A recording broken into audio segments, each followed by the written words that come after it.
What's up, guys? So like I said, today I'm doing a deck profile on my Bujin deck. I actually feel like Bujin are still a really decent deck, and I feel like they still play really well. And they're actually my favorite archetype. So yeah, let's get right into the profile. Starting off with the triple Bujin Yamato. This is the main guy of the deck. You want to open this guy, or at least get him out as soon as possible. He's an 18 body that searches out any other Bujin monster in your deck, and then pitches a card to grave at the end of your turn. So he sets up for all of your plays in your advantage. So play him at 3. Next, I play double Bujin Mikazuchi. I've seen people play it at 3, but I feel like it's better at 2. The thing about Bujin Mikazuchi is he's life insurance for all of your other Beast Warriors. So if any of your Beast Warriors were to be destroyed and sent to grave while you have him in hand, you can special summon him. So if you have a Kaiser on board and one of you and Yamato is destroyed by battle, you can special him and keep control of the board. So I play Mikazuchi at 2. Not only that, but he also actually searches out one of your Bujin spells and traps. So next I play double Bujin Harume. Harume is really good because she's actually a 2k body, and in order to summon her, you have to banish to special summon her, but that's perfectly fine because she makes a Bujin spell card in your deck live. So she's really good at 2. I've seen people play her at 3, but I like it better at 2. There's another Beast Warrior, but I don't play it. I feel like it's really inconsistent, and it's kind of a dead draw. But so next, we're going into the relics. We're playing 3 Bujinji Crane. I like Crane at 3. I've seen people play it at 2 and then 1 Sinyo, but I don't really care for Sinyo too much. I like Crane better because your opponent has the added pressure of not knowing whether or not you have this in hand. So I like this at 3. Next, I play double Bujinji Turtle. This protects all Bujins on board. So if you had a Quillen on board and they try to compulse your Quillen to go for a direct, you can banish this to negate. This protects any Bujin you control from a target effect. So I play Turtle at 2. Next, I play 2 Bujinji Hare. Hare does what Turtle can't by protecting from destruction, whether it be by battle or by card effect. So if your opponent were to like Regeki you, and you had a Yamato and a Hare in grave, you banish the Hare, and your Yamato is protected. So I play Hare at 2. The only problem with Hare relative to Turtle is that Hare doesn't protect all Bujins, it only protects the Beast Warriors. Next, last for the Bujin lineup, 1 Bujinji Quillen. It's just a free pop. It allows you to get over like a bully monster that you can't swing over, or like a monster that can't be destroyed by battle. So the Quillen's in there for that specifically. But it can help against back row too, because it destroys anything face up. So Quillen at 1. Next, moving on to the non-Bujin monster lineup, we got 2 Honest, because the Susanoo OTK is real. Not only that, but if you really think about it, you have 3 pseudo-Honest and 2 real Honests. It's ridiculous. You pretty much own the battle phase. So yeah, Honest at 2, and then for the last monster, it's kind of a weird tech that I know a lot of Bujin players used to do when the deck first debuted. 1 Brother of the Firefist Bear. I actually like Bear in this deck. It allows you to search for your tankies a lot easier and get into your Beast Warriors. And like I said, you want to get into your Yamatos as soon as possible. So the Bear allows you to do that by swinging over something and searching for a tanky. So yeah, that's it for the monster lineup. I have 18 monsters. Next, we're moving on to the spells.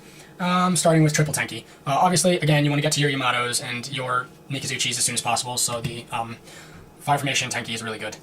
Next, we play triple Bujin Carnation. I've seen people play it at 2. They say it clogs. I like it at 3 personally because you have that extra edge of being able to come back a 3rd time and get into a Susanoo a 3rd time. So Carnation at 3. Next, I play triple Duality. Again, you want to get into your Yamatos as soon as possible. I cannot stress that enough. So the Duality allows you to go 3 deep into your deck and search. Yeah, you won't be able to special summon, but that's perfectly fine because this deck is more normal summon than anything, so the Duality doesn't really hinder that as much. Next, I play 2 Kaiser Coliseum. I used to play 3, but I like it better at 2 now. I really didn't want to drop it down to 2, but when I had 3, it just got really cloggy. But it really does help against a lot of matchups. The Kaiser really makes it hard for your opponent and it applies pressure, so I like the Kaiser at 2. Then I play 2 MST. I know this isn't really a back row heavy format, but I like the MSTs still. I feel like, people will side Light Imprisoning and Shadow Imprisoning Mirrors and stuff like that, and Light Imprisoning really hurts this deck. So does Macro, and so does D-Fissure. So the Mystical Space Typhoon, I like to play it too. And then last for the spell lineup, I play 1 Regeki. Regeki, obviously, it's a staple. But so that's the spell lineup. And now moving on to traps.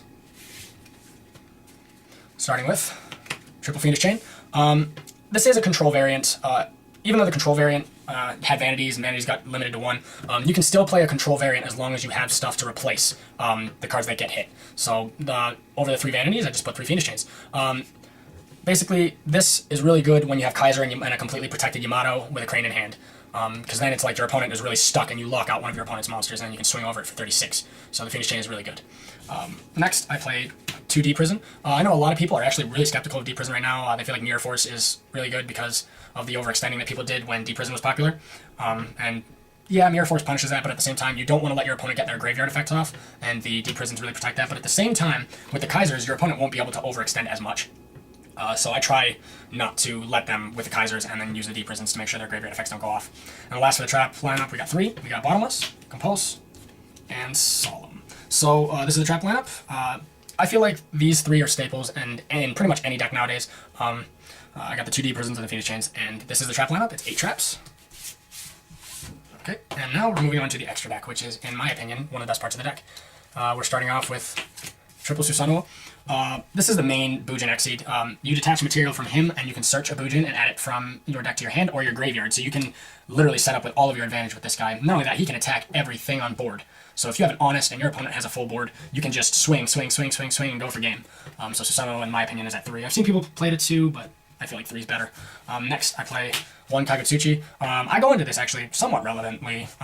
It can really help in certain matchups. Like, even though Moral Attack got hit, I know Hat. I have a friend who still plays Hat, and Kagutsuchi really protects with that. So then I play 1 Tsukuyomi. I never really go into this guy too much, but it's just a good utility if you know for a fact your opponent has like a Compulse or a Bottomless set or anything like that. Because if this card leaves board in any way, you can basically special summon for each material that this card had 1 Beast Warrior from your graveyard. So Tsukuyomi is really good. Next, I play 1 Tiger King because it's a pseudo skill drain and it searches out a Tenki. So that, there's no reason not to play a Tiger King. Next, 1 Daigusto Emerald. Recycle out your Beast Warriors. 1 Dark Rebellion Exi Dragon. It's just a power card. Lets you go for game a lot easier. 1 Honor Arc. Steal your opponent's special summons. Starleech Palette Dynamo. This is actually one of my favorite cards in the extra deck. Even though it's it's kind of standard in any light-based rank 4 spam deck, I really like Starleech. It's actually one of my favorites, even though it's kind of generic.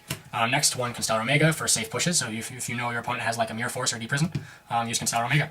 Next, 1 Gaga Cowboy for that game. 1 Diamond Dire Wolf. This is actually what I normally use to get over Light Imprisoning Mirrors if I don't have an MST. You go Bujin Incarnation, Diamond Dire, use the Diamond Dire pop, and then go off from there. I got an Abyss Dweller in there. I usually use this against Burning Abyss, Shadow, stuff like that, but it can actually help against pretty much anything. Anything graveyard reliant, Abyss Dweller really helps. Next, I play 1 Rhapsody Berserk.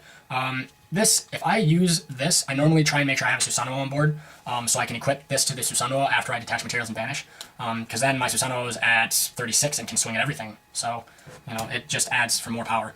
But, so that's the extra deck. And now moving on to the side deck. Again, try making it all-inclusive, just like with the Evil Swarm deck profile.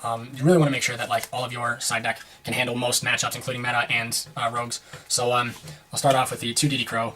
Again, graveyard effects really helps against Burning Abyss and Necroz and Shadow, because when they activate, when they go for a play, say a Shadow player goes for Construct with Shadow Fusion, you'll normally, as long as you have like a way to get over the Construct, you'll be fine. You discard this, and you can banish their Shadow Fusion, and they don't get it back when Construct leaves the board. So 2 DD Crows. Grand Mole, for obvious reasons. I side this in every deck I have, so Grand Mole's really good. Then I side 2 Chalices. I usually side these against Yosenju more than anything, or any artifact matchup more than anything, because the Chalices just negate effects, and if you mess with Yosenju's monster effects, it really screws them over. So, double Chalice, I play 1 Soul Release. Again, it's kind of like another DD Crow, but only during your turn, so the Soul Release is really good. Next, I side double Royal Decree. This is just mainly for Teller Knights and Burning Abyss, but it helps against pretty much anything. If you know you can OTK somebody, and you can side these in, that really helps. Next, I play double Anti-Spell Fragrance. Well, Necroz, Shadows, it really helps against a lot of stuff. Then I play double Stygian, obvious reasons. Double Shadow Imprisoning for Shadows and Burning Abyss. And last but not least, this is a really weird side deck card that I actually think works against Yosenju really, really well, is Chain Destruction. Obviously, your opponent, when they go for Yosenju plays, they're going to want to have multiple copies of their combo 1s and combo 3s and Sujix, etc. This, basically, when a monster with 2,000 or less attack points is summoned, this destroys all of the copies that they have in their deck. So, and their hand, actually. This destroys pretty much all copies that they have except for the one on board. So, this is amazing against Yosenju. This really shuts them down, because if they don't have their commas, it really hurts them. So, I play Chain Destruction in my side deck. That's it for my side deck. Obviously, it's 15 cards total. Like I said, I tried making it all-inclusive with everything that I play against normally. So, but tell me what you guys think of this deck profile. Rate, comment, subscribe. Cardmaster93 out.